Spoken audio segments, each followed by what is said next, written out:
Okay, so we get it right.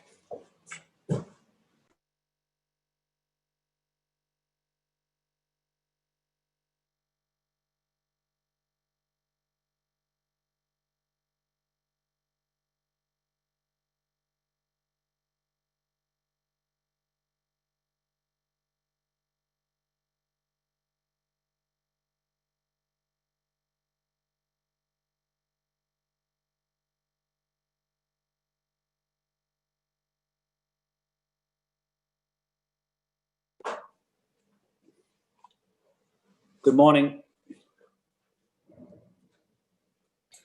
Good morning, Counselor. How are we doing? Good, Shane. How are you doing? I'm doing well, doing well.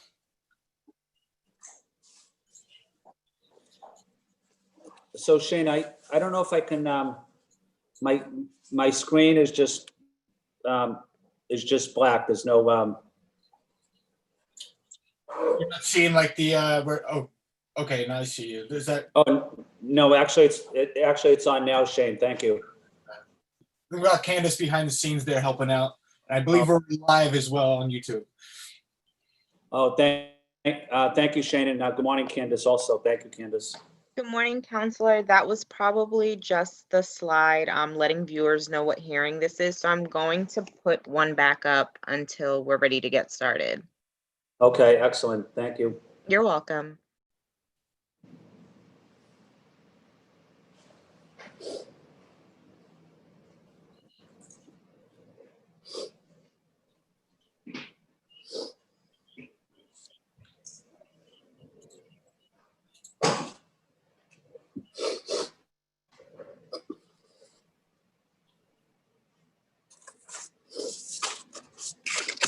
Are you able to see it now, Counselor?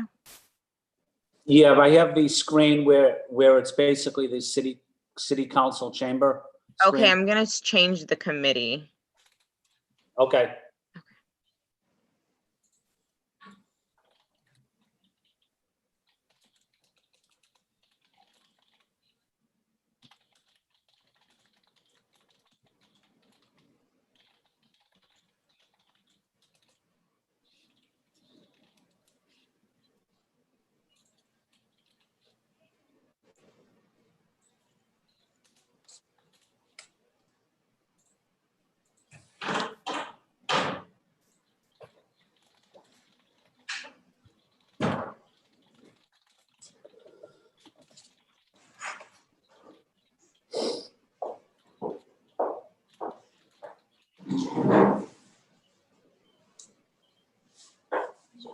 One. What's maybe we can call it?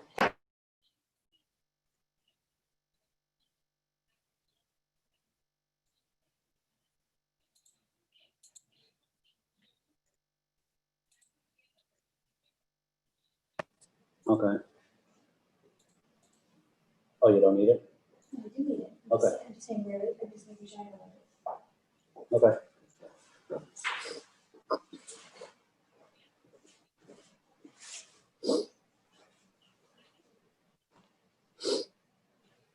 Want to put it here? I need to pass this together. Oh, yeah. Well, you take it then. Yeah, I'm gonna take it. Okay. All right, thank you for letting me hang around.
Good morning, Chief Cook.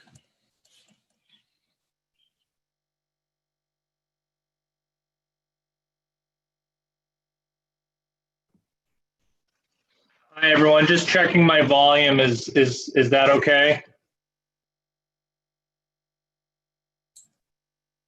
Sounds good on my end.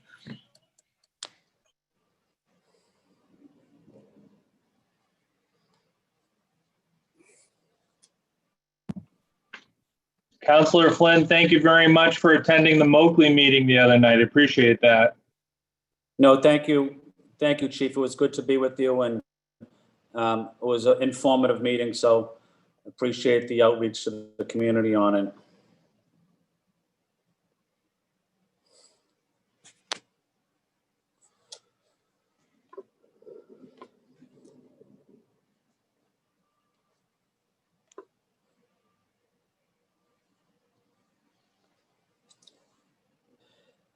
Shane, do we have, is Kim on? Councilor Janey on? I believe it's just you and Councilor Campbell in right now. And I don't see her in the waiting room either. Okay.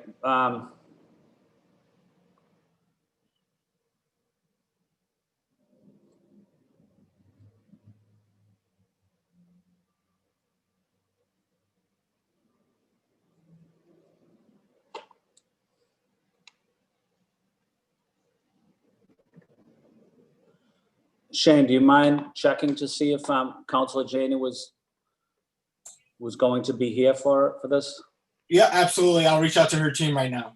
Okay.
Looks like we got Madam President in the room.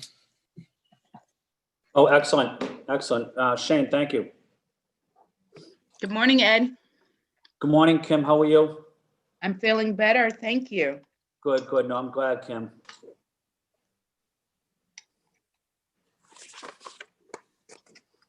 How was the meeting? It went, Oh, short and sweet. it was short and sweet. It went very well. Yeah, it was a good meeting.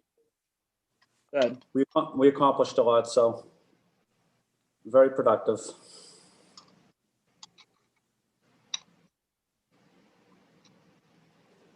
Just Good finishing up morning. my breakfast. Good morning. Good morning, Liz.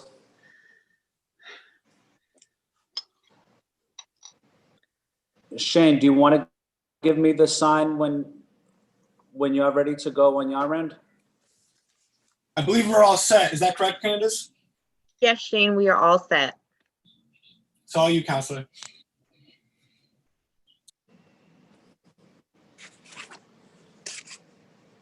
Good morning. My name is City Councilor Ed Flynn, and this is a hearing regarding predatory and deceptive practices by competitive energy suppliers. I am the chair of the Committee on City and Neighborhood Services. This is docket 0887. The hearing was sponsored by City Council President Kim J.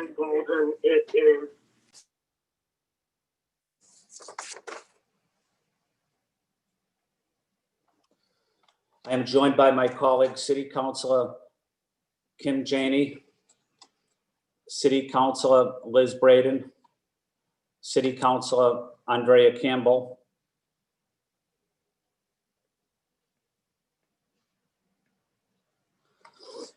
this hearing is being recorded and live streamed at boston.gov/citycouncil-tv.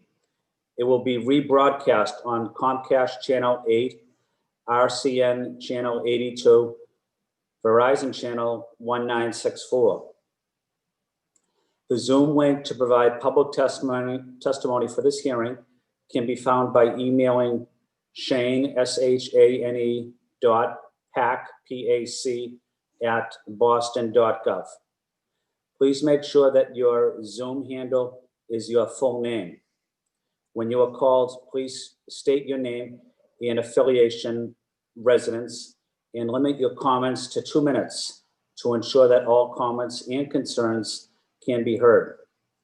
If you are unable to provide testimony today, you may submit a written testimony or a 2-minute video for our record by emailing the committee at ccc.cns@boston.gov or filling out the form on our website within 48 hours following the hearing. I will first let the sponsor of the hearing offer brief remarks, and then I'll ask my city council colleagues also to offer brief remarks as well. After that, we will ask questions and comments from the first panel. We have 2 panels today. The first panel is Chief Chris Cook. He is the Chief of Energy, Environment, and Open Space. And also on the first panel is Nathan Forster from the Massachusetts Attorney General's Office. At this time, I would like to ask the lead sponsor, City Council President Kim Janey, to offer opening comments. Thank you so much. Can you hear me okay? Can you guys hear me? Yes. Wonderful. Thank you so much. Yes. Good morning. I am very proud to be sponsoring this hearing today to discuss and examine deceptive practices by competitive energy suppliers in the Boston area. For the past few weeks, my office has been working with organizations like Lawyers for Civil Rights, Alternative for Communities and Environments, otherwise known as ACE, and many others on how to inform residents of deceptive practices used by competitive energy suppliers and how the city of Boston can partner in cracking down on these efforts. This past Tuesday, we had an informative town hall discussing and examining the scope of the issue while informing residents of their rights when encountering such targeted campaigns and what tools that residents can use to ensure that they are in fact protected from these scams. We also heard from individuals like LaShonda Watson and Sarah Neville, who shared their stories on how their families and loved ones have suffered because of what these companies are doing. I've worked on this issue certainly in my first term and definitely as a community organizer. When I first began doing community organizing work, I was trained at a historically Black college through the Children's Defense Fund, and they sent me to a rural town in North Carolina called Scotland Neck, where I was organizing women who lived in a housing development, and this was their #1 issue, dealing with utility companies, how expensive it was for them, and it was great to really help them find their voice and get a solution. We need to make sure that we are doing something here as well in terms of the information and the protections. So I'm glad that we are having this discussion. I know from our town hall and from my previous work and the work of the advocates that poor communities of color, specifically Black and Latinx communities, have often fallen prey to deceptive tactics by competitive energy suppliers. They promise lower costs, but in reality, many residents end up paying more on their bills.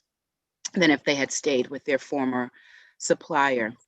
According to data gathered by the Attorney General in their 2019 report, and hopefully we'll hear some more from our panelists on this, but according to that report, we know on average that on average 98,992 low-income households paid 16.4 million more during the months between July 2017 and June 2018, so a year period that they paid more had they not contracted with these competitive suppliers. That same report shows disparities around zip codes. We know that Dorchester, Mattapan, and Roxbury are paying more on average. And this is just shameful. We can do better and we need to do better. So I'm glad we're having this conversation. I'm glad that the city has already started to implement initiatives like the Community Voice Electricity Program. I think there's a lot of promise there. I want to thank, as I close, everyone who's been working on this issue, certainly our nonprofit partners like the advocates like ACE and Lawyers for Civil Rights. I want to thank the Attorney General's office, and I want to thank BCAN. They've been doing some work on this issue. I want to thank the mayor's team, and I want to thank all of our colleagues. Thank you, Mr. Chair. Thank you, Council President Janey. I would ask if Councilor Campbell would like to give opening statement. Thank you, Councilor Flynn, and thank you, Councilor Janey. Can you hear me okay? Yes, we can. Okay, great. Thank you both for your leadership on this issue. And I think, Council President summed it up perfectly. This continues to be an issue in my district, which is of course largely Dorchester and Mattapan. So I'm looking forward to the conversation, looking forward to hearing from the panelists. I do see Commissioner Cook, or Chief Cook, who's literally I'm looking directly at. I know a lot of folks have done some extensive work here. So looking forward to the conversation, but I just wanted to thank the makers. And I'm glad the Council President is feeling better. Thank you so much. Thank you, Councilor Campbell. I would like to ask Councilor Braden if she would like to give opening comments. Thank you, Councillor Flynn. I also want to thank the makers for taking this initiative. This is a really, really important issue. I know from my own experience that, especially in the summer months, we have folks coming knocking on the doors and offering to cut our energy bills. And I'm really concerned as chair of the Strong Women, Families and Communities Committee that our elders are also very vulnerable to these predatory tactics. Living on a fixed income, finding ways to cut their outgoings and saving some money on energy seems like a very enticing option. So it's confusing, it's misleading, and a really important discussion this morning. And I hope that we can do something to regulate this a bit better. Thank you so much. And thank you to Chris Cook for also being here. I look forward to hear his comments on this issue, and all the panelists. Thank you. Thank you, Councilor Braden. I would like to go directly to Chief Chris Cook, but before I do that, I would also like to reiterate what my colleagues have mentioned.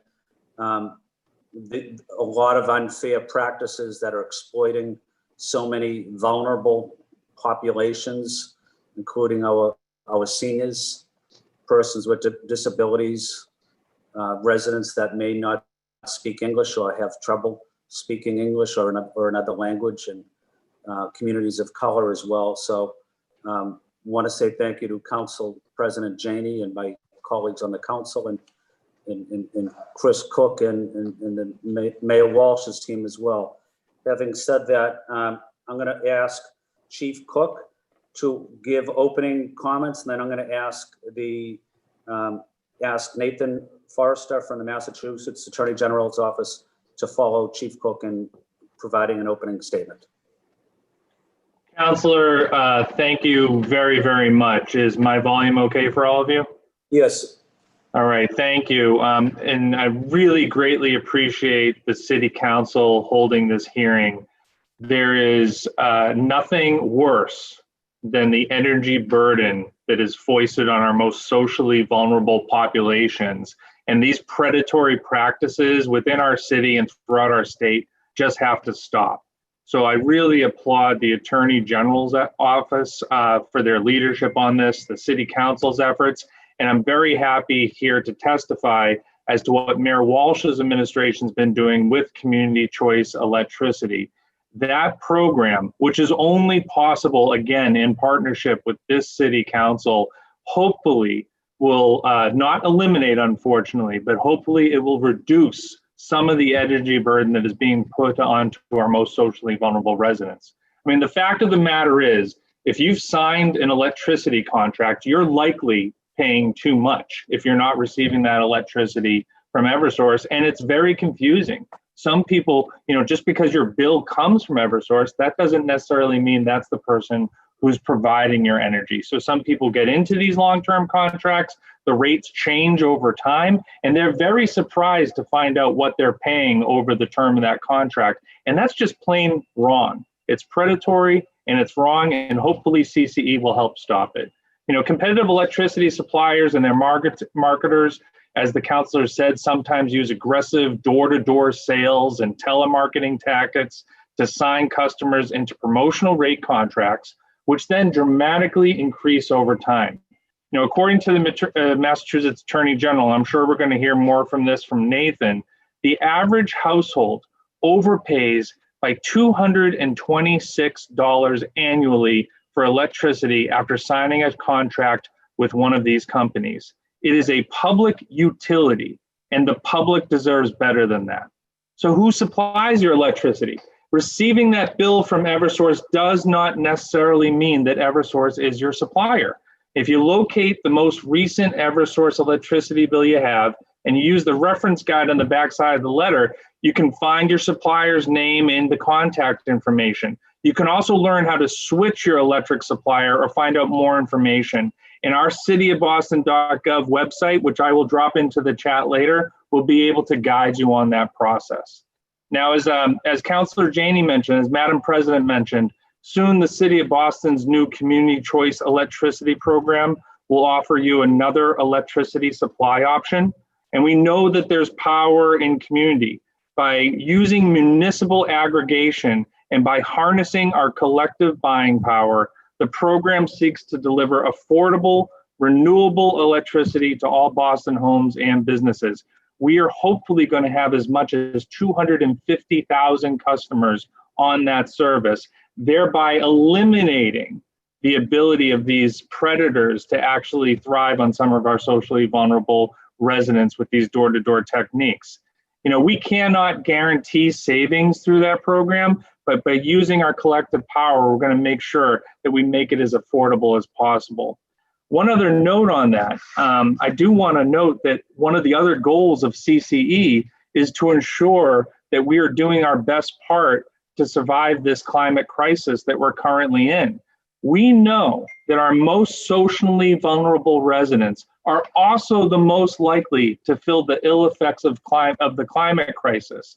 So that thereby amplifies the negativity we associate with these predatory practices.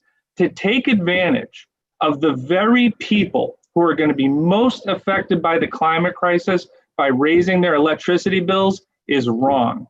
So I'm glad that we're going to have the CCE program up and running in February. Hopefully that helps. I'm very glad that the Attorney General is taking leadership, and I'm very grateful to the City Council for taking leadership on this issue as well. Thank you very much. Thank you, Chief Cook. Nathan Forrester from the Attorney General's office. Good morning, Councilor Flynn and members of the committee. I want to extend my thanks to you, Council President Janey, the committee, Chief Cook, and the Council for exploring this very worrisome topic of predatory and deceptive practices by competitive energy suppliers. Thank you also for the invitation to speak today about the Attorney General's office's efforts to protect Massachusetts consumers. And what we're talking about today are those companies that go door to door, they call you on the phone, often promising cheaper electricity bills. But the AGO's investigations and published reports have shown that these companies do not, in fact, provide cheaper bills. In fact, the AGO produced several reports which crunched the numbers on what electric customers in the Commonwealth actually paid these companies and found that Massachusetts customers lost an incredible $340 million on net to these companies over a 4-year period. In addition, as Chief Cook referenced, the AGO's reporting also shows that our most vulnerable customer groups disproportionately suffer the most harm from the individual residential supply market. Low-income customers and customers from majority-minority communities are more likely to receive individual electric supply. And suppliers are also more likely to charge them higher rates than other customers. Based on our updated numbers, a non-low income customer who uses 600 kilowatt hours per month pays on average $185 more per year than if her electricity supply had been provided by her utility. A low income customer, however, with the same usage pays $223 more per year than she would pay for the utility's electric supply. And unfortunately, these trends hold true in the city of Boston. We drilled down on a 1-month snapshot of detailed municipality by municipality data. Customers in all but one neighborhood of Boston overpaid. That means that customers in each of your districts, on average, overpaid for electricity supply. The neighborhood of Dorchester, in particular, has been hit hard. Our most recent numbers found that customers in Dorchester alone overpaid $116,741 on net in a single month in 2018. The AGO's reports corroborate what we have been hearing about the misleading and aggressive sales tactics practiced by many suppliers. We know that you too are hearing similar complaints about false promises of savings, impersonating utility workers, switches without authorization, taking advantage of elderly residents, and aggressive sales tactics, among others.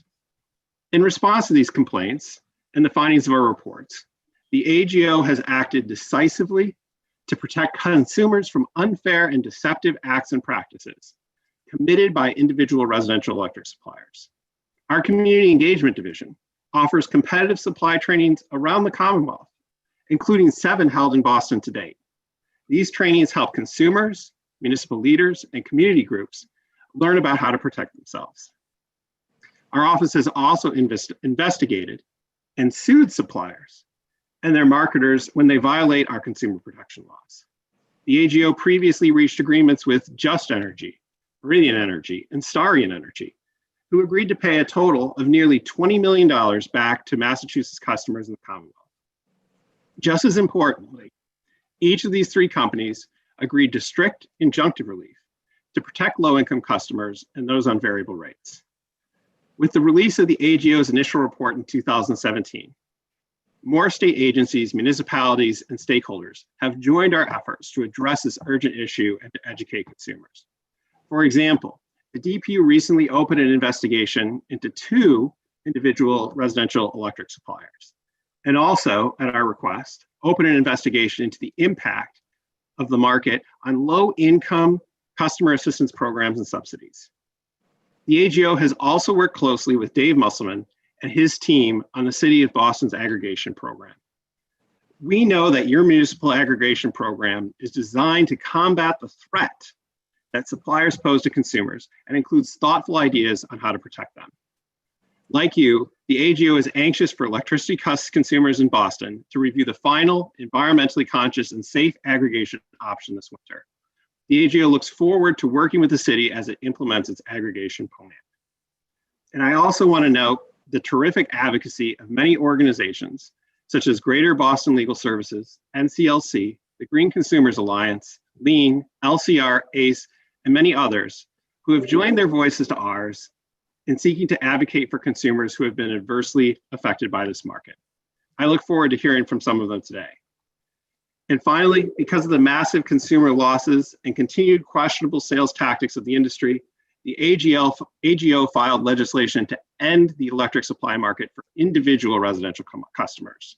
The legislation preserves the ability to form municipal aggregations, such as the City of Boston's.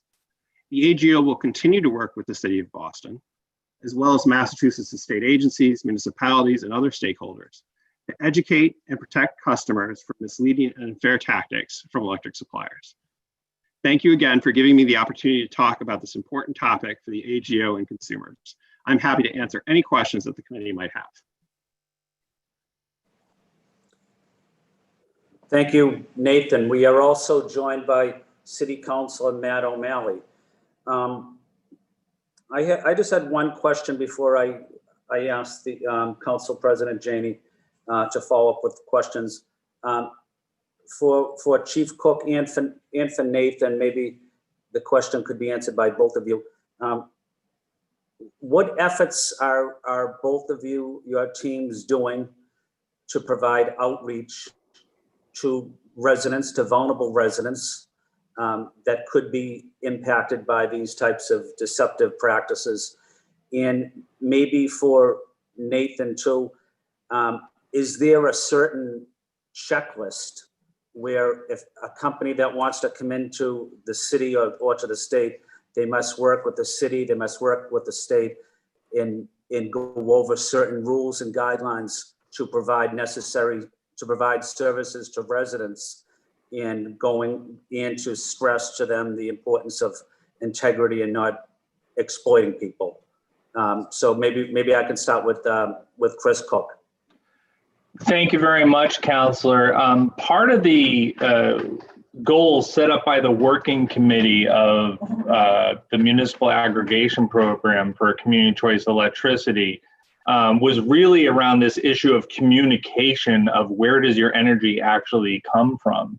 And there's a lot of people who actually, they either have a automatic payment plan, or they just see the number that they actually have to pay and make their payment, and they're not looking at who's actually providing that electricity. So there's been a big focus on outreach, working with some of our community partners, whether it's BCAN or ACE or Sierra Club and everybody else who's engaged on this issue, about making sure that people are really understanding that they do have a choice. I mean, that's the whole point of the municipal aggregation program, is that it's community choice electricity. And we're calling it electricity to not confuse people around energy, so that they think it's also about their gas distribution or something like this. This is about their electricity bill that we're communicating.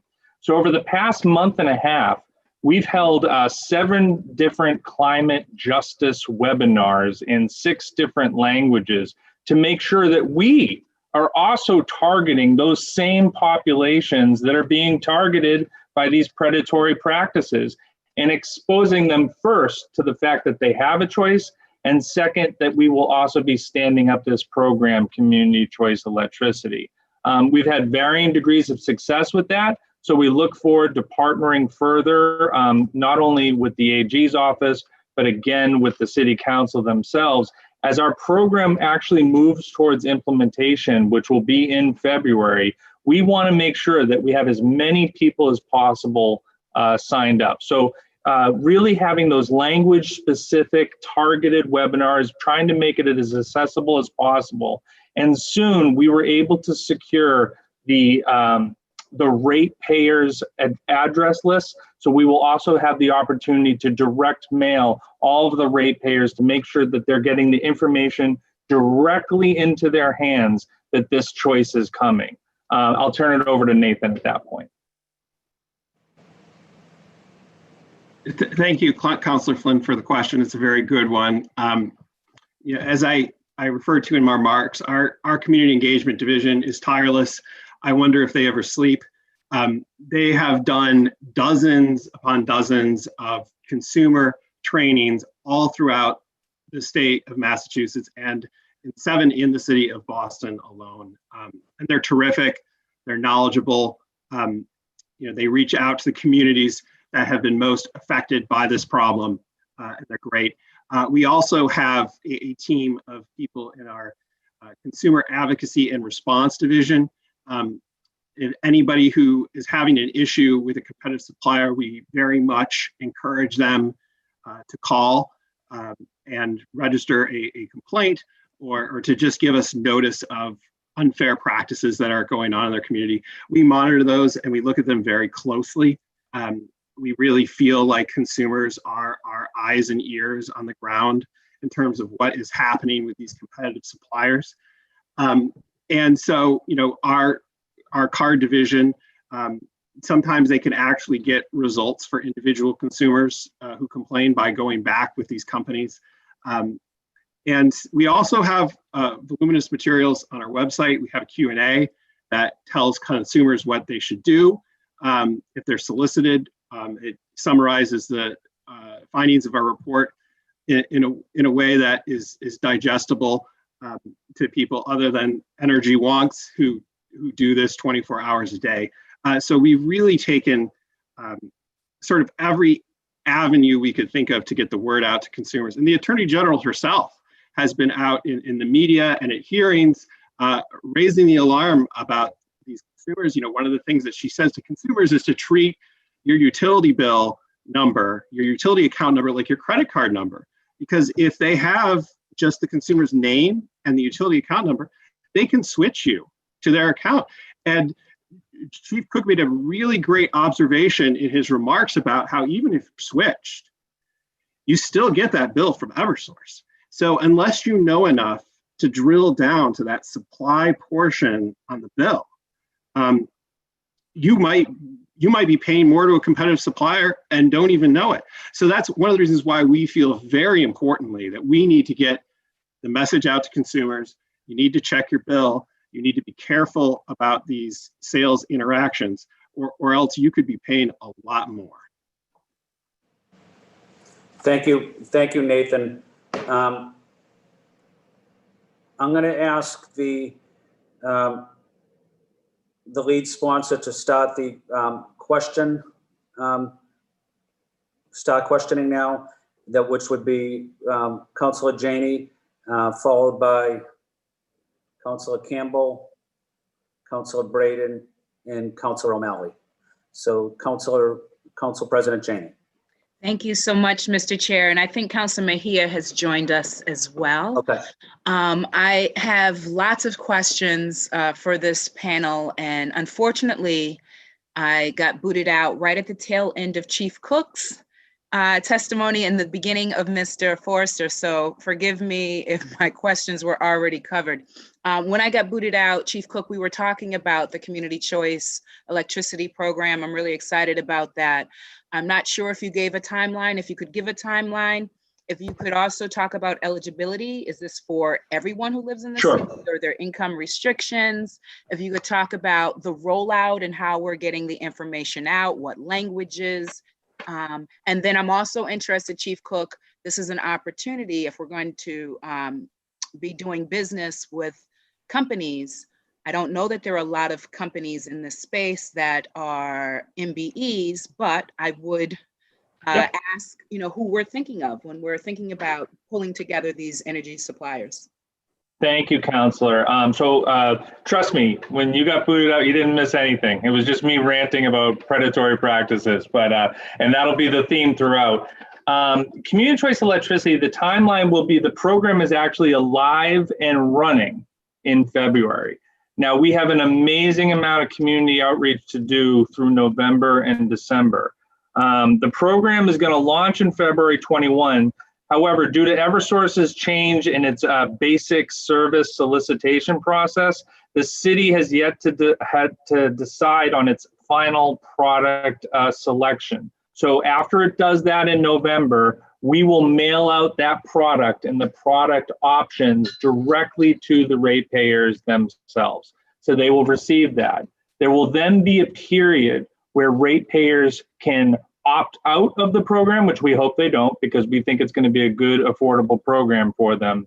Or they could also opt up in the program. And when I say opt up, we will have 100% renewable option for those who can afford it. But the main goal, especially with the first iteration of the program, is to make sure we are offering an affordable product. Because I have just a clarifying question, Sure. Chief Cook. So you mentioned opt out. So is everyone automatically in? That's And a then great you have- point. Yeah. You have to choose to get out? Is that how it's going to be rolled It's a out? very important question. Yes. So what municipal aggregation allows us to do is switch everyone who's on Eversource basic service now to our municipal aggregation program. You then have the choice to opt out should you want to. But we really hope people don't, because typically what people opt out of when they're opting out of basic service is into one of these predatory programs. And so instead, they will be into a city program. And obviously, there's accountability there, not only through politicians like yourself, but also the fact that you could actually get the program manager on the phone at City Hall, unlike one of these companies when you're trying to change your rate. Yeah. Could you talk more about the engagement? So we've got, a few months before we That's launch right. in February. How are we targeting immigrant communities, poor communities of color, seniors? How are we getting this information out in different languages? Which languages? Thank you.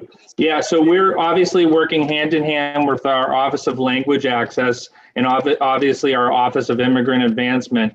But we've also been moving forward with what we've been calling climate justice webinars, making sure that people understand the electric bill to begin with and the fact that this program has been happening. So we've offered 7 different webinars in 6 different languages so far.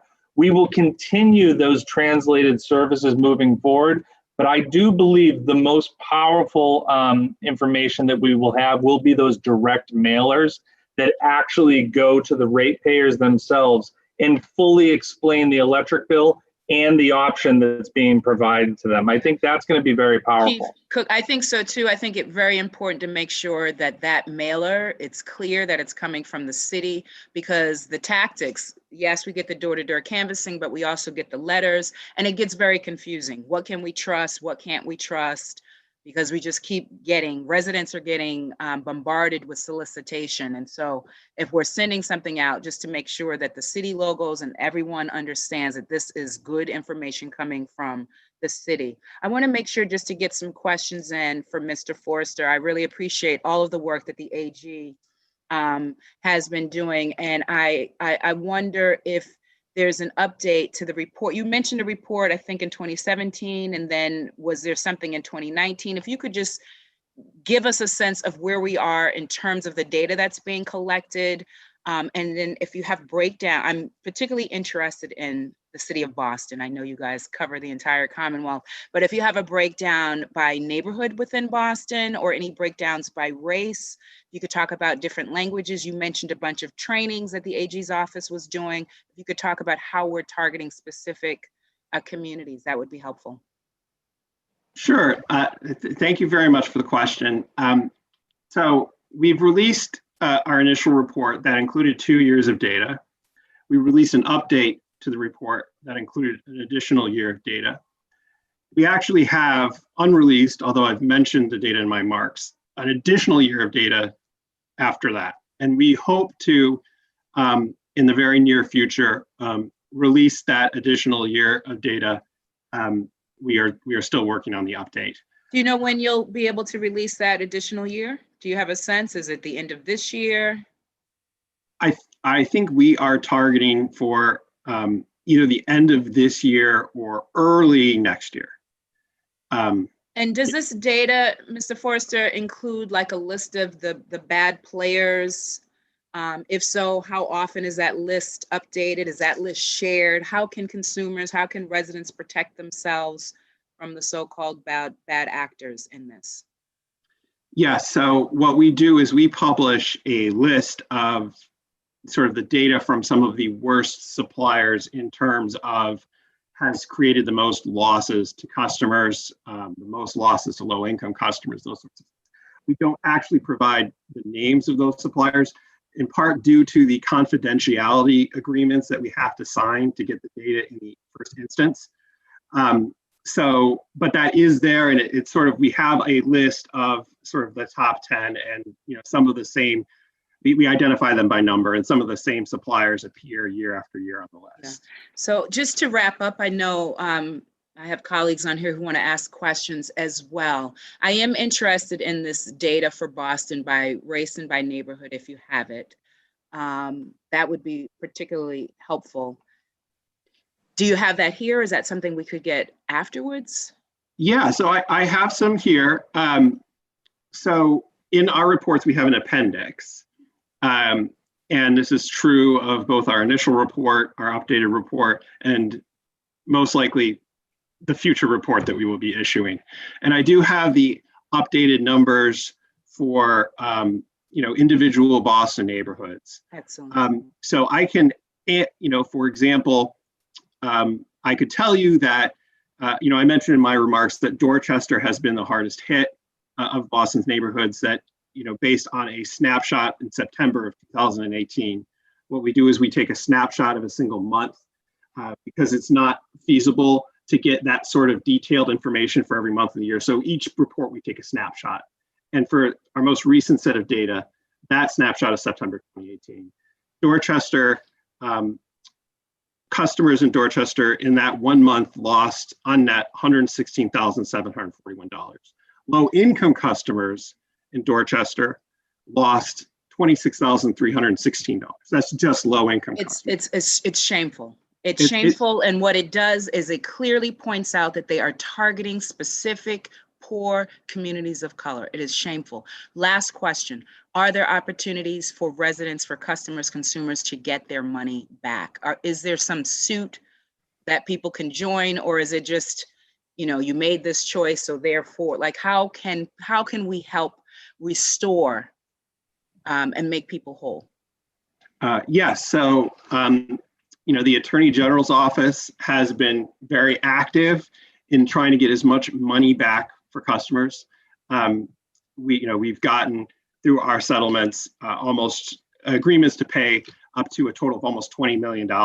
And most of that goes back to consumers. And one thing that I'm very proud about those programs is that we don't require people to fill out a claim form to get their money. We make sure that the suppliers just send them a check. Excellent, excellent. I'd be interested in that data by race and by neighborhood as well. The people who get their money back. Yes, I don't have the specific data about who gets this or that in each supplier, and in fact we do have one settlement that is very recent where we haven't yet paid that money back, but we're hoping to do it very soon. But you can go into our reports and, it separately lists, for Alston, Brighton, Charlestown, Dorchester, East Boston, Hyde Park, Jamaica Plain, et cetera, how much has been lost in total in those communities? How much of that loss is to low income customers in that community? What's the participation of customers in the competitive supply market overall in that community? And what is the low income participation? And I will tell you that in our most recent report, in every single neighborhood that we looked at, the participation is higher by low-income customers than non-low-income customers. So it's a huge problem. Thank you so much, Mr. Chair. Thank you, Mr. Forrester. Thank you. Thank you, Council President. Thank you, Nathan. Next up, City Councilor Liz Braden. Councilor Braden. Thank you. Excellent questions. I'm interested in your community training, the trainings that you do. I can think of community organizations in our office that would be willing to sponsor and to get this. I know from my own experience that when these folks turn up at your door, they look very official. They have official looking name badges. The first thing they asked is to see your electricity bill. And I did not realize the importance of the number. Your account number, you said, was like a credit card number. And those folks, when they get that, are off to the races with transferring your supplier to one of these more costly options. And that is just downright criminal. These people should be hauled into court, and they should have paying back the money and making people whole is one thing, but this is illegal. This is great, makes me crazy. And I understand from my own experience, we are fortunate to have our own electricity supply because we have some solar panels. So we usually just tell them to go away and get lost. But I can understand someone who's struggling with their electricity bill. This seems like a very inviting option. So anything we can do to spread the word. I'm also, I want to echo Councillor Janey's concerns. We get these letters that look very official. Now, I know about BCAN. I know about, I thought I knew about community choice electricity, but they're very clever about how they present it, so that even I, who am consider myself fairly well informed, get this piece of literature in the mail, and I'm thinking, oh, that's great. That's the Community Choice Energy Group. They're off. And then, oh, hang on a minute. I didn't hear that they were ready to launch that yet. So I'm sort of like, I put it in the trash.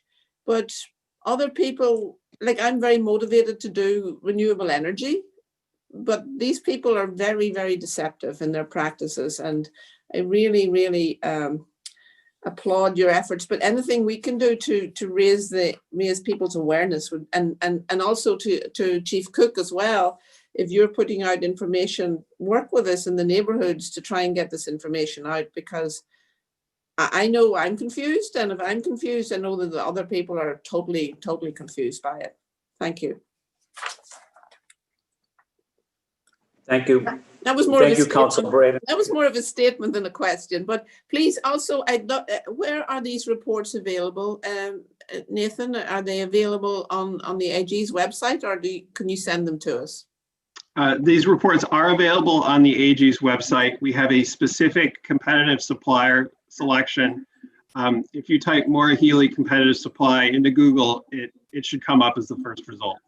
Okay. Thank you, because I like Councillor Ginny. I'd like more information, because the more information is power, and the more information we can get out to our people, the better. Thank you.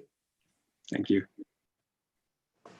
Thank you, Councilor Braden. And as Council President Janey mentioned, Councilor Mejia is also on this meeting. But at this time, let me ask Councilor O'Malley for questions.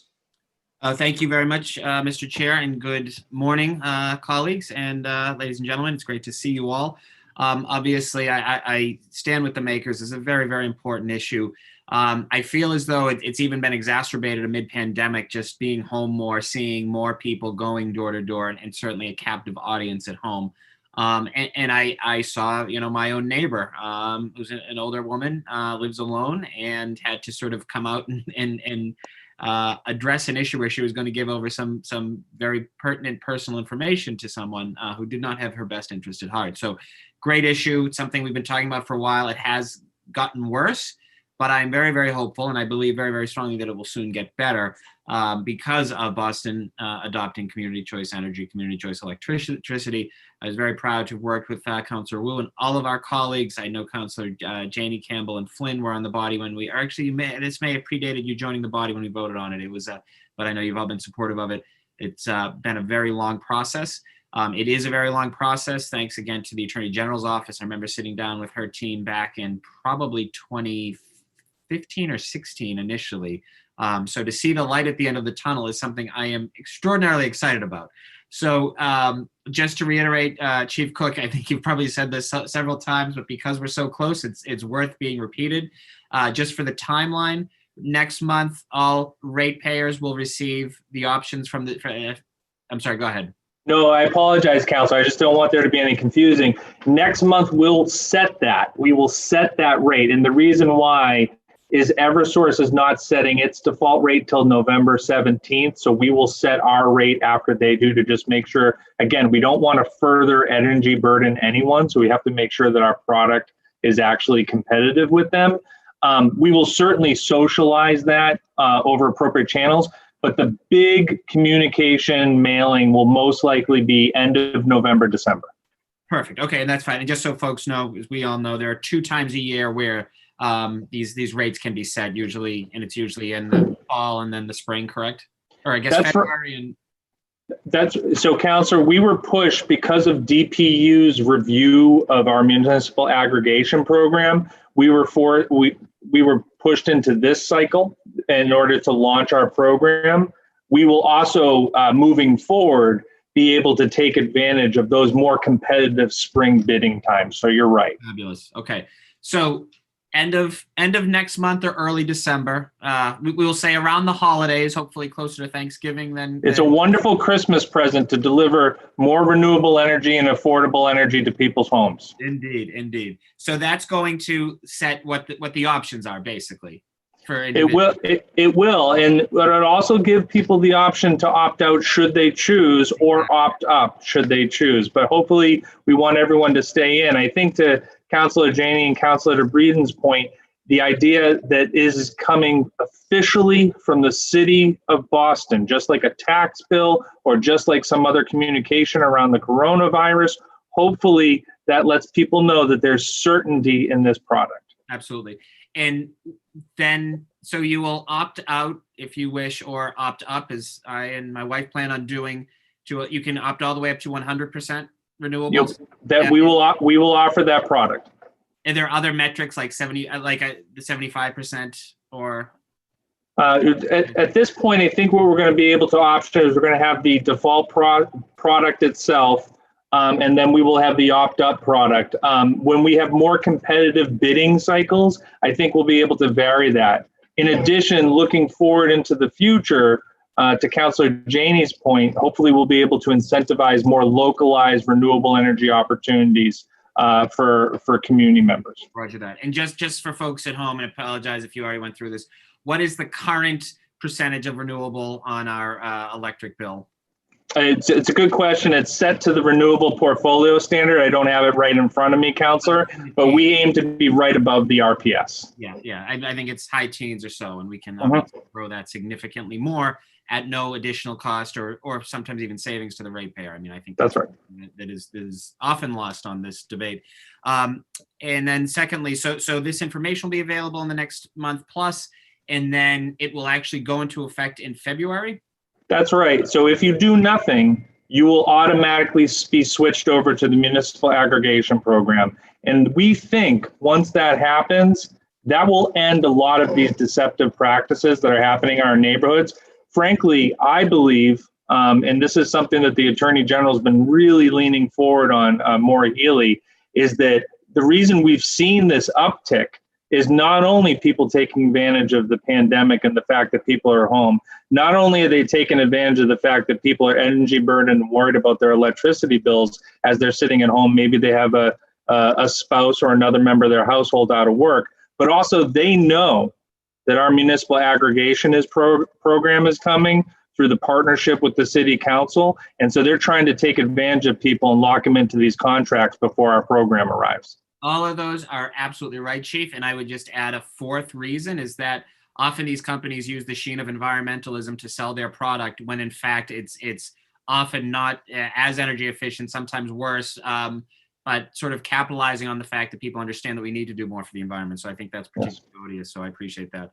All right, let me just ask this for my own edification. So when will I have to affirmatively opt up to 100% renewable? Do I have to do it before February? Obviously I would, because that's when the billing would start, but is there a timeline on that? Do you know? You'll have multiple options, but I believe you'll be able to do it in January. Great. Okay. Thank you, Chief. Thank you, Mr. Forrester, and thank you, colleagues, for this very important and timely hearing.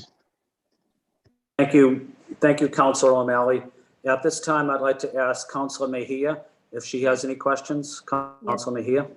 Good morning. Thank you, Councilor Flynn, and thank you, President Janey, for calling this hearing. I believe when it was first filed, I talked about my own personal experience with people knocking on my door with the bait and switch, and they are very aggressive, these folks who are out here trying to get you to give them your information. And I have a few questions, and I'm just curious in terms of from a workforce development space, the people who are being hired to do the work. Curious about what, if anybody has any intel on, like, what does that recruitment process look like? What type of training these individuals are getting? Do they know what they're walking into? I think that that's also something that we may want to look into, because if folks are doing things that are illegal, I think that they need to know about it. So I'm just curious if anyone on the panel could talk to that, if at all. And then I'm also curious about how the city monitors scam and deceptive practices? I know that we have the AG's office, but I'm just curious about what processes we have in place here locally to look into this. And I'm just curious to know what kinds of collaborations exist between the city and the state.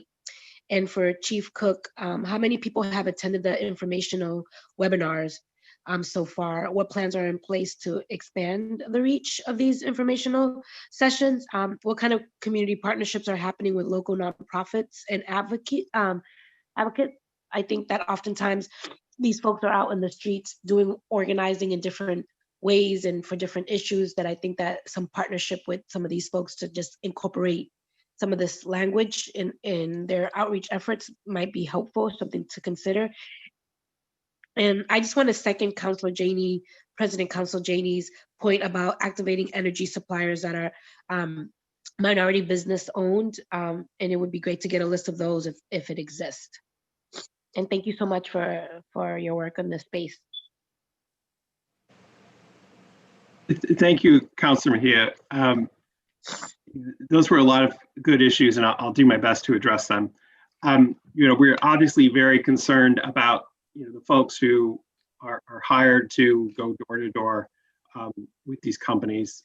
One of the things that we found, a lot of these companies are fly-by-night operations. Very few of them are in the state Commonwealth of Massachusetts, if any. Often they bring in folks from out of state. It's not uncommon to hear about, for example, a living situation where, there's a collection of people from, maybe Florida or Ohio or Oregon or somewhere that are all, renting someplace in Boston and then going out during the day and marketing this competitive electric supply product. It's also true that many of them are not trained well, which is one of the reasons why we see these representations. And often they're not told the truth by the marketers and the suppliers about the products they're marketing. And in fact, on multiple occasions, in connection with our efforts to look into individual suppliers, we have had people come to us who have said, I was somebody marketing this product and I thought that I was doing a good thing for people's pocketbooks and for the environment. And I was really stunned, amazed, and hurt that what ended up happening was that I was basically perpetuating a scam. So, we have all the sympathy in the world for these folks. A lot of I'm actually not aware of any competitive supply company that is in Massachusetts. Most of them are either headquartered in Connecticut, Florida. So these are mostly, if not completely, out-of-state companies. Counselor, just to your questions regarding the city, unfortunately, what often happens is we have to refer them to the Attorney General's office, and you can imagine the caseload there. And so I think the biggest effort we can do is to be proactive and make sure that our municipal aggregation program is up and running. For those informational webinars, we've been very fortunate. We've been, considering that they're highly targeted to specific languages, we've been getting as many as 20 people to those different webinars. Our hope is that they are climate leaders and they are leaders within their community, and then they're bringing forward that message. But we've also been collecting their feedback to provide further communications to those targeted members of our community. And then the last thing I'll say is I think your point on using the organizations is really key to all of this.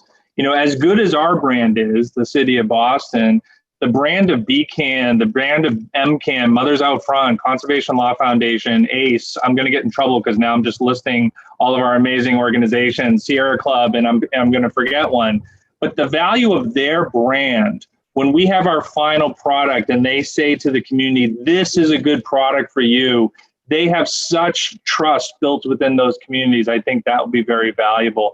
But this goes well beyond the climate justice environmental groups. We really have to connect with the CDCs and all of the folks that you at the council are connected with, because electricity affects everybody. Everyone has an electricity bill, and no one should be paying more than they want to. Excuse me, than they have to. Yeah, thank you for that, Chief Cook. I do have a follow-up to that. I'm also just would encourage you to look at some of the organizers that are working in the housing space, just because obviously folks who are renting are experiencing the housing crunch. And so it's just a few little talking points that you can share with that group. And then the other thing that I would say is that I always talk about the fact that not everybody knows how to read or write, even in their own native language. So even if it's just a video, here's 5 things that you need to know that can go out into the social media so that we can share it across our platforms in terms of what people need to look out for. That would also be helpful to us. And I think if there was a list of those bad actors, public shaming always works. I think that, if there is a list of folks that people need to be aware of, then let's put that list out into the universe so that people can be on the lookout. But I do appreciate all of your efforts and look forward to partnering with you to get the word out. Thank you. I think the video is a great idea, Councilor. Thank you very much. Thank you. Thank you, Councilor Mejia. That ends the first panel. I want to say thank you to Chief Chris Cook. I want to say thank you to Nathan Forrester. You are more than welcome to stay and listen to the conversation. I just wanted to add one brief story before we go to the second panel. There was an elderly woman in my neighborhood. She got mailed an official looking check that was made out to her for very small money. I think it was like $8 or $9. And she cashed the check. And once she cashed the check and got the $8, she went down into the store and got milk and bread. And then she was signed up on an electric plan or some type of plan. This was several years ago. I referred it to the Attorney General's office. But you're exploiting seniors, especially seniors that are in desperate need to pay their bills or to have a little bit of food on their table. So we appreciate the great work of the Attorney General's office and of Chief Chris Cook's team as well. So thank you. Thank you. And now I would like to recognize and introduce the second group of the second panel. We will start, I'll introduce them and then they can give an opening statement. Monica Briggs, who is with the Boston Climate Action Network. Terry Mason, also with the Boston Climate Action Network. Lauren Sampson, Lawyers for Civil Rights.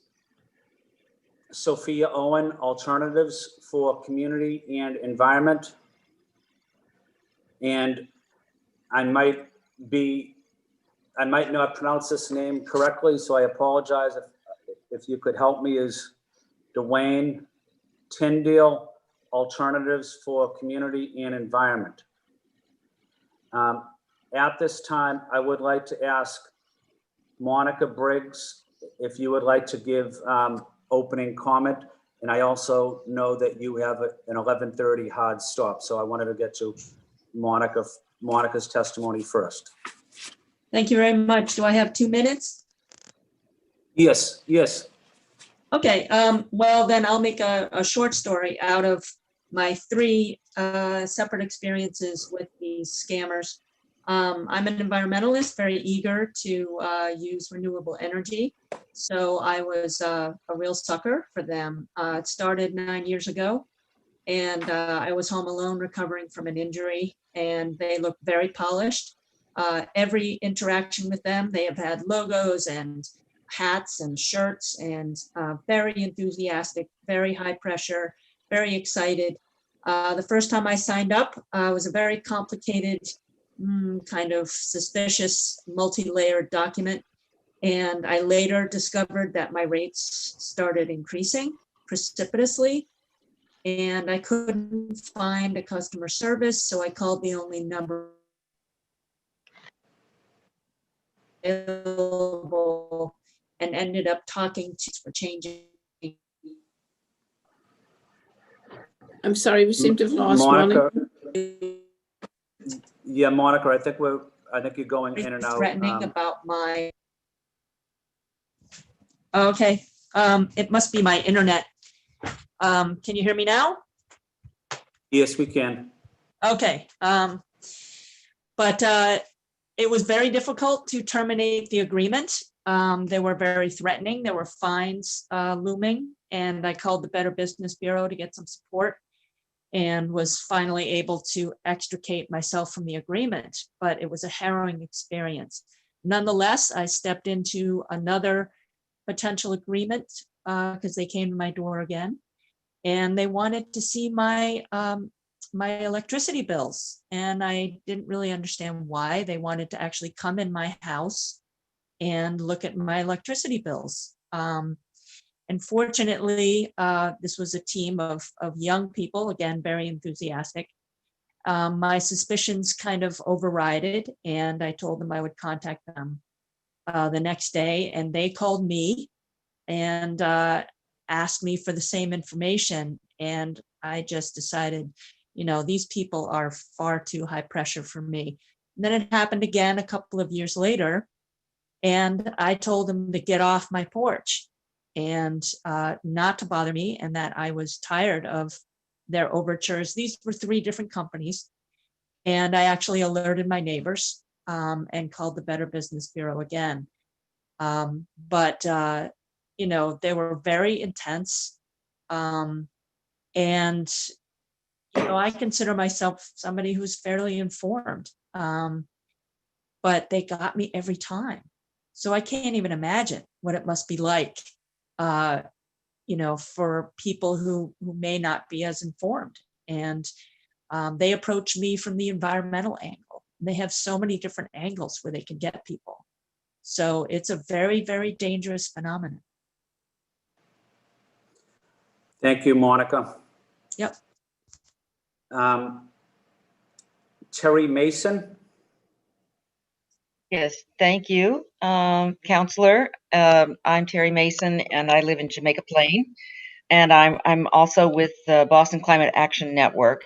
And I just want to say briefly that before I tell my story, which is quite short, but it's pertinent, I think, how the Boston Climate Action Network, which has been involved for almost 2 decades in kind of educating and raising the awareness about the need for a just energy transition to a green economy for people in Boston, and working to change policy at the city level. So we, in the course of developing our campaign several years ago to promote community choice electricity, a successful campaign which members of the Green Justice Coalition, some of our partners like ACE and others really worked hard to pass, and we had partners like Councilor O'Malley really pushing for it at the city council level. Anyway, as a part of that campaign is when we began to hear these stories about the energy scammers and people, having been fooled by these competitive suppliers. And it's important because we also see, as Chief Cook talked about, the community choice electricity as a way to address this problem. So in any case, and then we began to develop educational materials about this. We have a competitive supplier and community choice energy PowerPoint, which we're happy to share with others that we have used. We have Monica's story has been put on a video. We're trying to collect other stories from people on videos to play a role in this education. And we've been working with our partners at ACE and also at Lawyers for Civil Rights and that's how we began to participate here with this meeting. And my story, just like Monica's story, interestingly, this happened to me several years ago, and so I can't remember the details, but I was stuck with it for a while. And this was also before I became more informed about the climate, or informed myself. But I too was approached in Jamaica Plain on my front porch, and by fairly young person, and all I can say is that for the long amount of time that we spent on the front porch, I was very concerned about climate change and really wanted to do something about it. And so they sold me, long story short, on signing up with Just Energy, which I noticed is one of the companies that the Attorney General's office has already gotten some kind of fine from for deceptive practices. In any case, they sold me on that I was going to be helping with the green energy and the all that, and I was very excited about that. Even though they did share with me that our costs would be higher, they wouldn't be much higher, and also it would be so worth it because of the green energy, which I was willing to do. And we often had conflict at home about it because we did pay more, but I felt so much better because I thought I was contributing to the green energy, revolution. As it turned out, a few years later, they sent me, I guess maybe they were required to by the Attorney General's office, I'm not sure, a list of the kinds of sources that they had for their energy. Guess what? It was almost all natural gas, nuclear energy, and some coal, and then tiny amounts of solar. And I just downloaded their 2019 environmental source report for their energy, and it's the same. So I was profoundly shocked that all that time we've been paying more money, and I was not contributing to the environment in the way I thought. So this is very deceptive, and as Monica says, there are lots of angles that they take. Thank you, Terry. At this time, I'd like to ask Lauren Sampson from the Lawyers for Civil Rights to make an opening statement. Thank you, Councillor Flynn. Thank you to everyone joining us today. My name is Lauren Sampson. I'm a staff attorney at Lawyers for Civil Rights, an impact litigation nonprofit that protects the civil rights of people of color and immigrants. My practice is concentrated on race and climate justice, in particular, the intersection of racial justice, environmental justice, and consumer protection. I want to start by just breaking down for those who might be watching what exactly it is that we're talking about. So following the deregulation of the utility industry in Massachusetts in 1997, consumers can now obtain electricity or gas in one of two ways. First, they can rely on their utility, Eversource, National Grid, or Unitil, to provide what's known as basic service. Second, they can choose a competitive energy supply company to supply electricity that is still delivered and generated by the utility. These companies can and do market themselves to residential consumers directly. We have seen that these marketing efforts often involve deceptive and predatory conduct, including pretending to be a utility company, slamming or switching accounts without permission, refusing to leave the premises without a signed contract, or caller ID spoofing.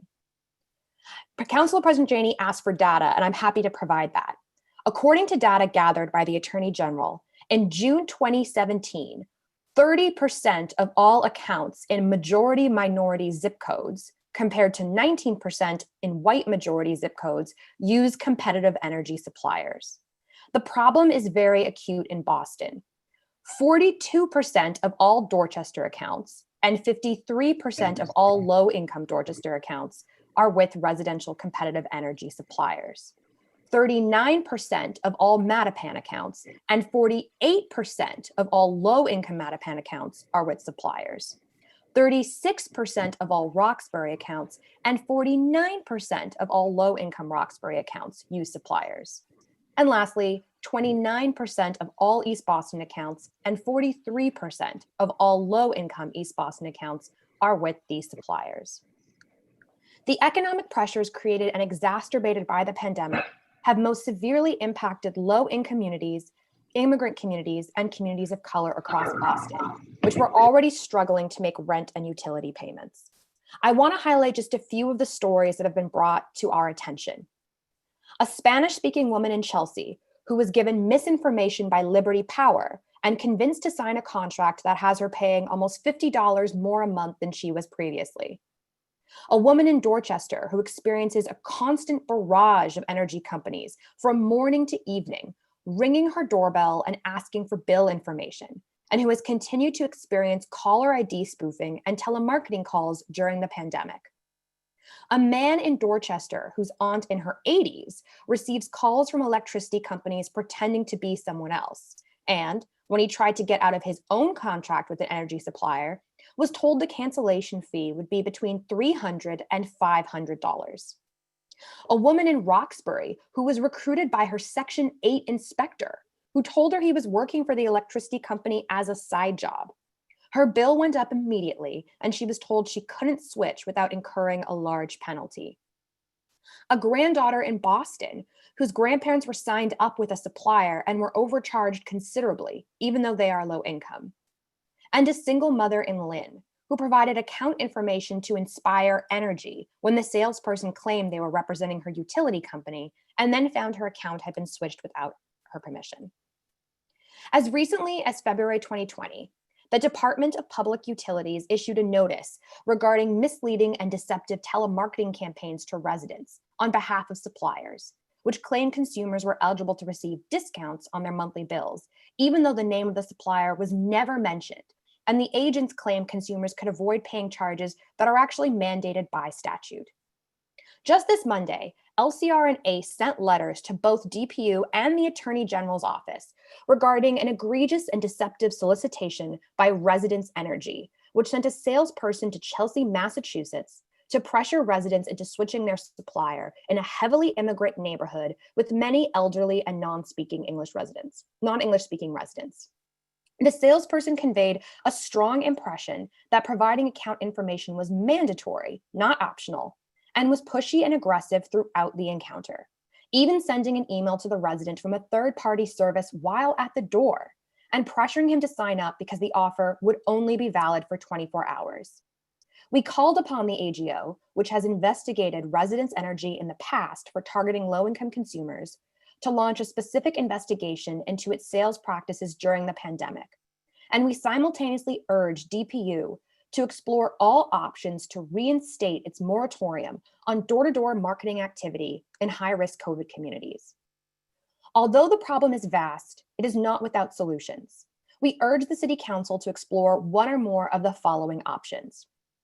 Supporting groups like ACE and LCR and our request to DPU for a reinstatement of the ban on competitive energy suppliers in communities designated as red by the Department of Public Health, supporting the legislation filed by the Attorney General that would prohibit competitive energy supplier solicitation of residential consumers, providing community education through and beyond the city's Community Choice Energy program as to the difference between electricity supply and generation and how to protect oneself from scams, maintaining a publicly accessible, multilingual database of customer complaints and issues, and finally, exploring municipal code amendments that would regulate door-to-door solicitation. For example, in Fall River, salespeople cannot enter or remain on a property if a resident has expressed through signs or other means that salespeople are not welcome. In Tacoma, Washington, door-to-door solicitors must be licensed by the city itself and must carry an ID card at all times while soliciting. Applications must be submitted to the Tax and License Office at least 10 business days prior to engaging in solicitation. In Montrose, Colorado, commercial solicitors must acquire a city-issued permit and display a city-issued photo ID badge. The city also maintains an online no solicitation form and prohibits commercial solicitors from going to addresses on that list. It also makes available no solicitation signs that residents can print and display. Requiring reports of the dates, locations, and number of salespeople on these campaigns would allow the city to better monitor marketing activities and identify problematic trends. We look forward to continuing to work with the city on this critical problem. Thank you. Thank you. Thank you, Lauren. Next up, Sophia Owen, Alternatives for Community and Environment. Sophia, I think you might be on. Got it. Thanks. Okay. Haven't had enough coffee this morning. Thank you, Councillor Flynn. Good morning. My name is Sophia Owen. I'm the staff attorney and the director for Environmental Justice Legal Services at Alternatives for Community and Environment, or ACE, based in Roxbury, Massachusetts. ACE builds the power of communities of color to combat environmental racism and classism, to build healthy and sustainable communities, and to achieve environmental justice. Since our founding in 1992, ACE members and staff have been at the forefront of the fight for environmental justice in Massachusetts. We're deeply concerned about the pattern of deceptive practices that permeates the competitive supplier market and ask the council to take action to limit the ability of these companies to further exploit Black, brown, and low-income residents in Boston. Before the onset of COVID-19, representatives from one of the competitive suppliers had a semi-permanent setup in the parking lot outside of our office on Ruggles Street in Roxbury. ACE staff, members, and volunteers, including myself, have been repeatedly badgered by marketers. We've been offered gift cards if we switch providers, misled about which company these individuals work for.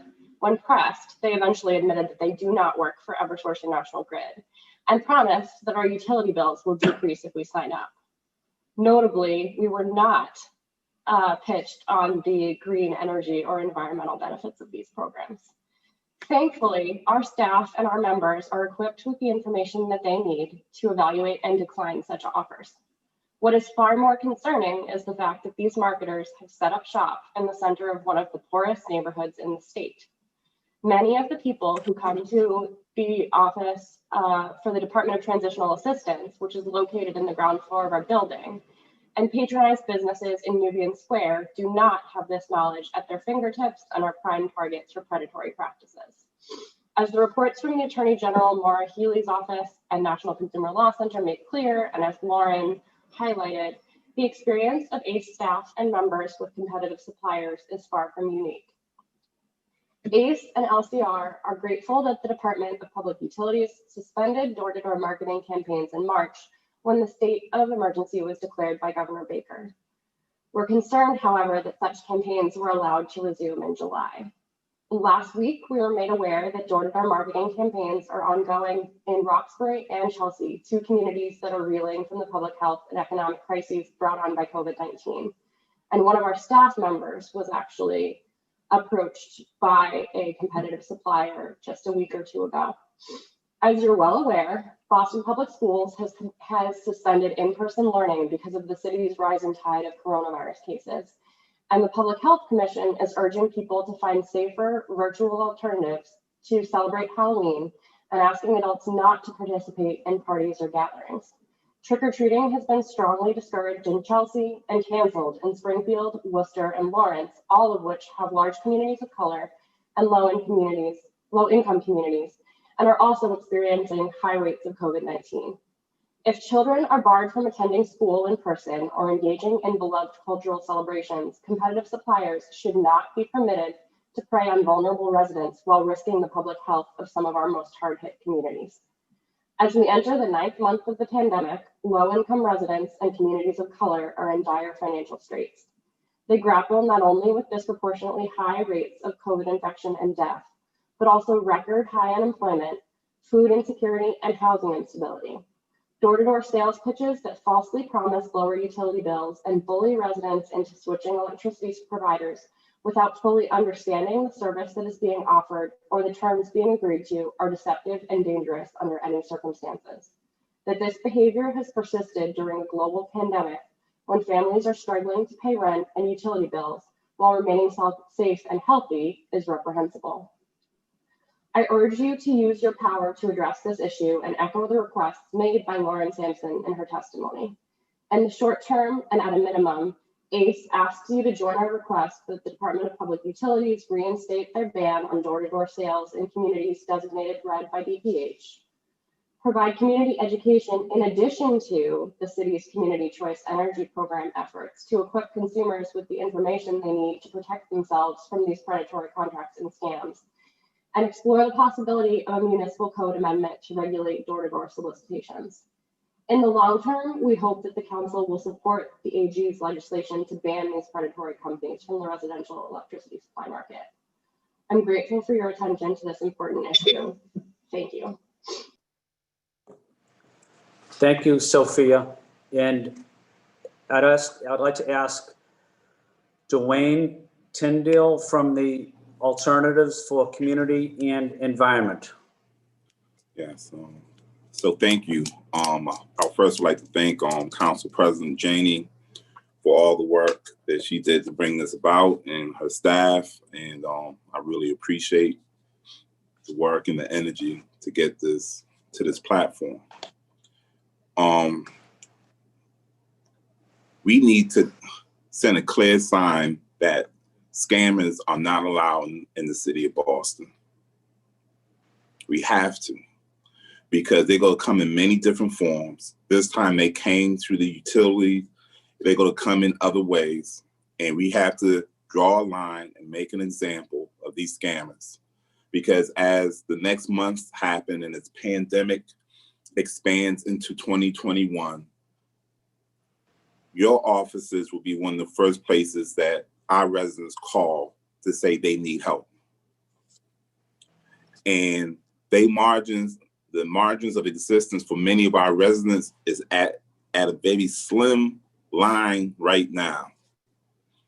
And scammers will increase in the most difficult times and take the little resources they have to pay for rent, to pay for food, to pay for utilities, medicine.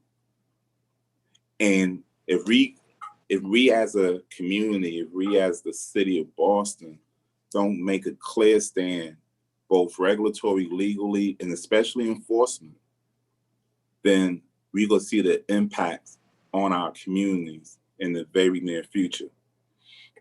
So we understand the public health implications, we understand the economic implications. We have to figure out creative ways to tell these scammers, now utilities, in the future will be other things, that if you come in the city of Boston, this cannot be allowed. I think the city of Boston could take a strong stand. We will continue to educate our population, but we need enforcement. We need a hammer. And whether it comes from the state or city or a combination of the two, it's very important that we have some enforcement component when someone is stealing resources from our families. There has to be a direct consequence. And right now, I'm not sure if the consequences are great enough for those companies to stay out of our neighborhoods. So I just want to appreciate everyone that came before me. I thank you for the council for bringing this issue out to the public, but we have tons more work to do to make sure that the city of Boston, which is mainly is the leader for the Boston metro area, that our families are safe from these scammers. I shouldn't call them scammers, let's call them criminals. From these criminals who taking advantage of the most needy of our families. So thank you. Thank you, Dwayne. Thank you, Dwayne. I'm going to open it up to questions from my colleagues, but before I do that, I don't necessarily have any questions, but I just wanted to comment on Dwayne's remarks, which I thought were excellent. Scammers or criminals come in many forms, some in suits, others over the telephone. But there should be no place for these scammers or these con men in our city, and we do need enforcement to deal with these scammers. So I just want to say thank you to Dwayne for those informative comments. At this time, I would like to ask Council President Janey if she would like to open it up for questions. Yes. Thank you so much, Mr. Chair. I want to start by just thanking this panel for their work, for being on the front lines. I want to especially thank the panelists who shared their own experiences dealing with these scams. One of the things we haven't really talked about in this hearing, but it's a big issue, is the stigma attached to being scammed. And for many, it's very difficult to come forward. Many are left feeling silly, feeling like they've somehow have participated in their own scam, when in fact, it's important that we lay the blame where the blame should be, and that is with the scam artist, period. So one thing, it's really important that we take away the stigma so that people do feel like they can come forward, and that we provide the information. So in terms of questions, again, thank you guys for being on the front lines. Thank you for your work. I'm very interested in numbers. I heard the stories and different examples for Boston as well as other communities surrounding Boston. I would love to drill down on Boston, the Boston neighborhoods. And if there are, from what I understand, it's Dorchester, Roxbury, Mattapan, which are also the neighborhoods within Boston that are largely populated by people of color, and tend to be poorer communities. And so I'm just very concerned that not only are these artists coming into our city to take advantage of folks, but they're really targeting people who are the most vulnerable, whether are singers, people who are learning English. And so I want to be able to drill down specifically. Do you have any data, anyone on this panel that really, and I saw, Ms. Sampson, that you highlighted like in certain neighborhoods, these folks have it, but then you add low income to it, it's even higher. I'd love to just, one, make sure that we're digging deep around neighborhood, zip code, race, to understand where this is and how we target our efforts to those neighborhoods in terms of information.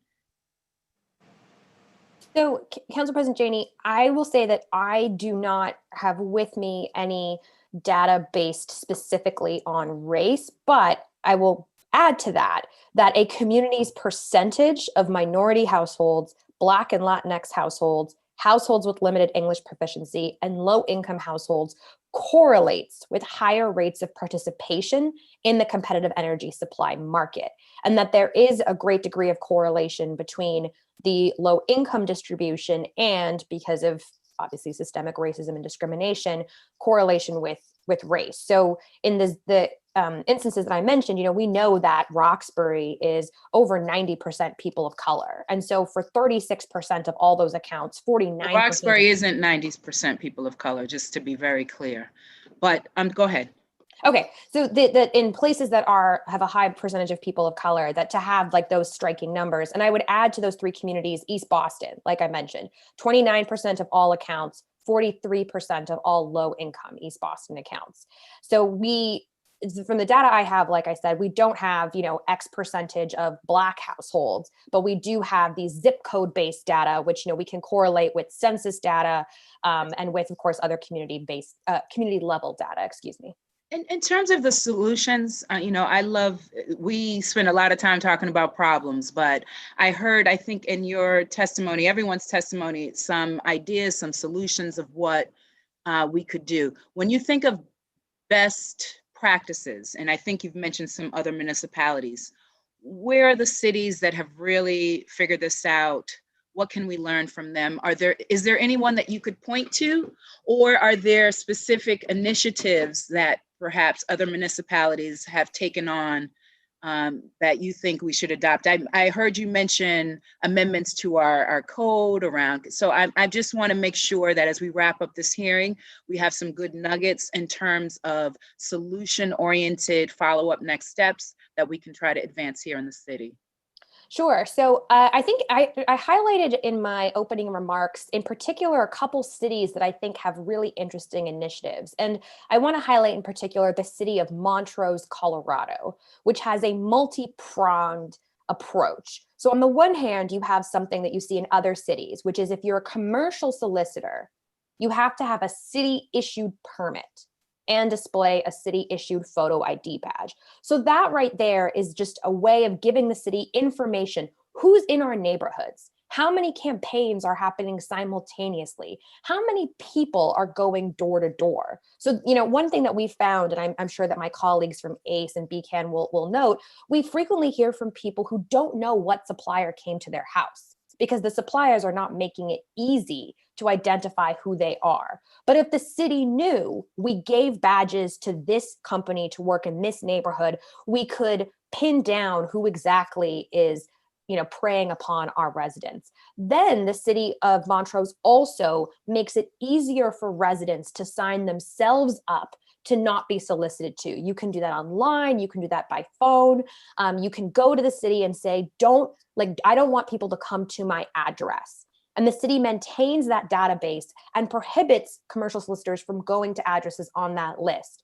The city makes available these signs that you can print and you can put out, you can pick them up in City Hall. And these may seem like small things, but I think they go a long way towards both empowering residents in creating and maintaining data, and, as Dwayne said, sending a strong signal to suppliers that people are paying attention to what's going on.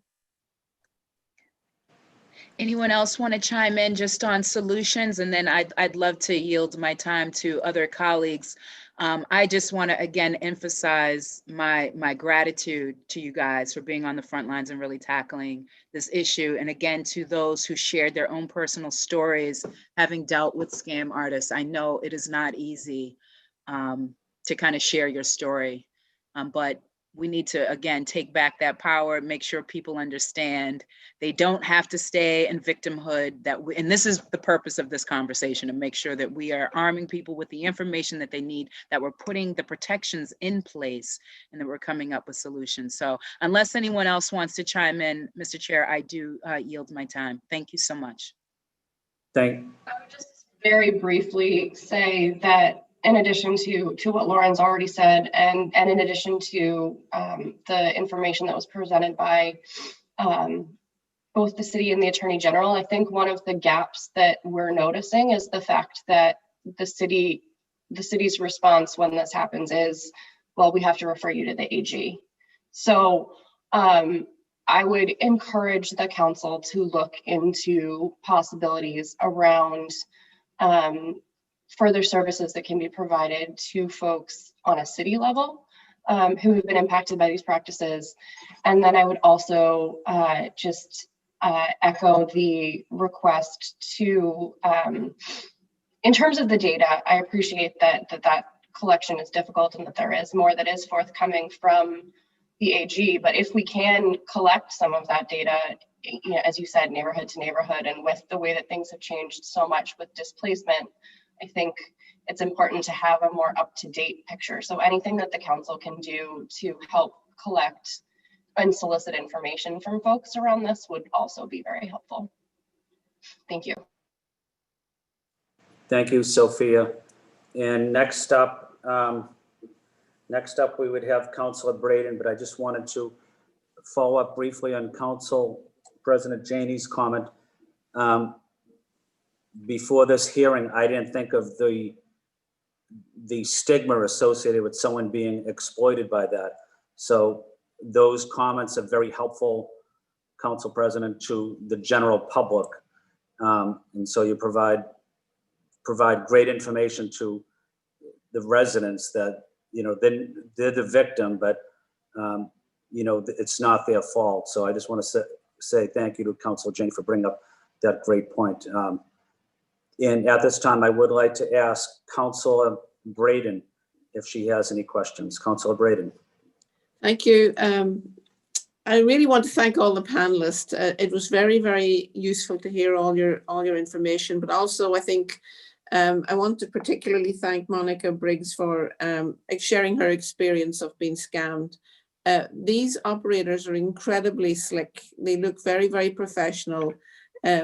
And the materials that we're getting in the mail are looking very, very convincing. Like I myself was almost thought that something that was coming through the mail was something from our community.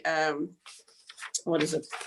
I have to always check it. Community choice electricity. I almost, there was a bait and switch there that was very subtle and very, very, very convincing. So I really feel enraged that this is happening, especially in our neighborhoods of where we have large communities of color, and that people are being exploited and victimized in this way. So anything that we can do as a city to disincentivize this behavior, I applaud the Attorney General's office for taking such, I think they've been pretty effective, but it is still happening on the ground. I think having a a dashboard with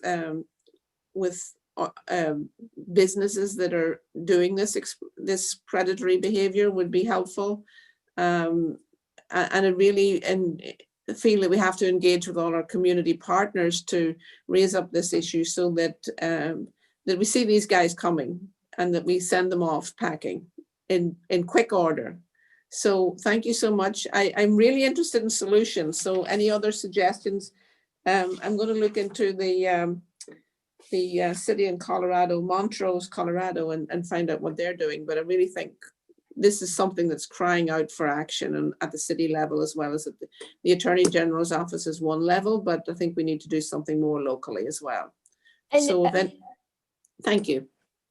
Oh, sorry, I apologize. I didn't mean to cut you off, Councilor Braden. I was just going to add, I know I shared this earlier in the summer with Council President Janey's staff, but we compiled at LCR a list of example code amendments from jurisdictions around the country that involve door-to-door solicitation. You know, certainly these are jurisdictions that I think have struck a good balance between the protections of the First Amendment, which does still, of course, protect commercial speech, as well as the need to protect residents and make sure other interests are balanced as well. So we can circulate that document more broadly. Like I said, I know we sent it to Council President Janey's staff in the summer, but can update that and continue to circulate it. I do think that now more than ever, usually the interests that municipalities talk about are, you know, we want to prevent traffic and trash. I think now that we have a global pandemic and we don't want people going door to door, the interest of the city in protecting those residents is even stronger, and I think militates even more favorably towards a code amendment that would ensure that solicitation is managed and handled in a way that does not disadvantage vulnerable communities.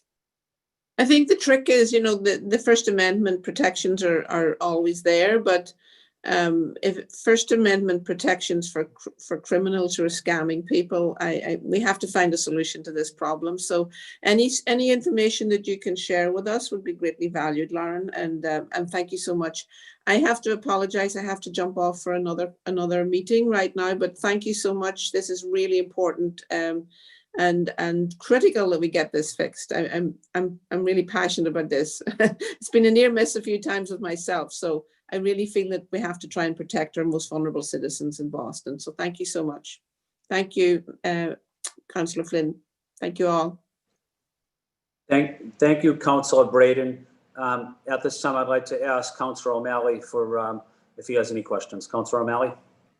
No questions, but I did want to again take this opportunity for a statement, and that is to thank the Council President for convening this hearing, and to the advocates who are with us.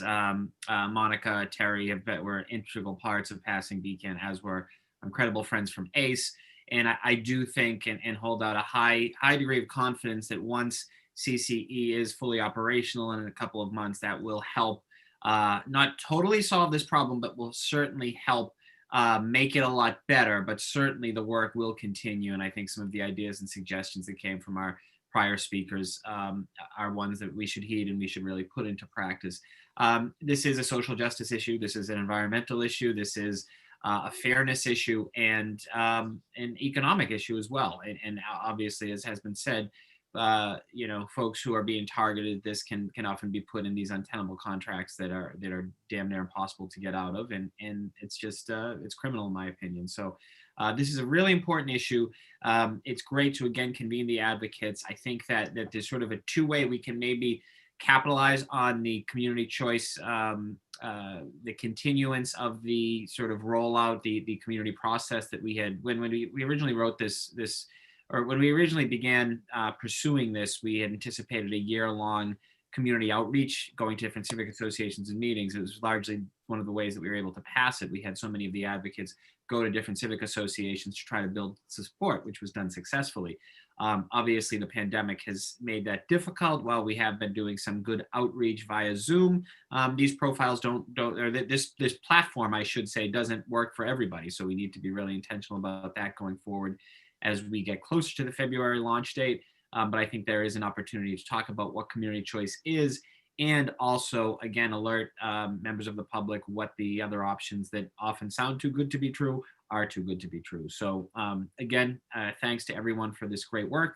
Really, really important issue, really, really timely issue, and look forward to continuing the partnership to addressing it. Thank you, Mr. Chairman. Thank you, Councilor O'Malley. Councilor Mejia, do you have any final questions or comments?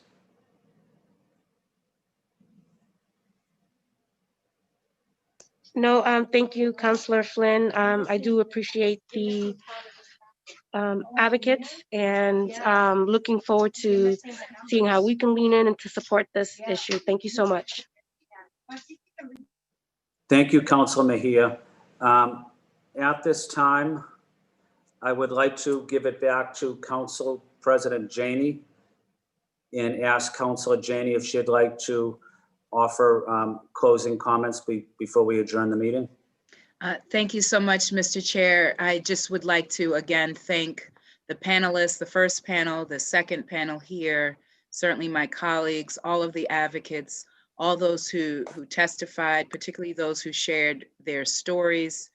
There seems to be lots of opportunity to continue some good work together. So I look forward to doing that, working with LCR, working with ACE, working with BCAN and others, and certainly my colleagues on the council. So I appreciate you chairing this important discussion and look forward to the next steps.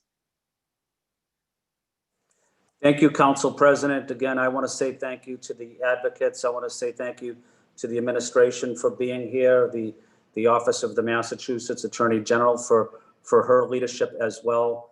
I want to say thank you to the City Council Central staff, especially Candace and Shane, for helping us on this hearing. This meeting is adjourned. Thank you.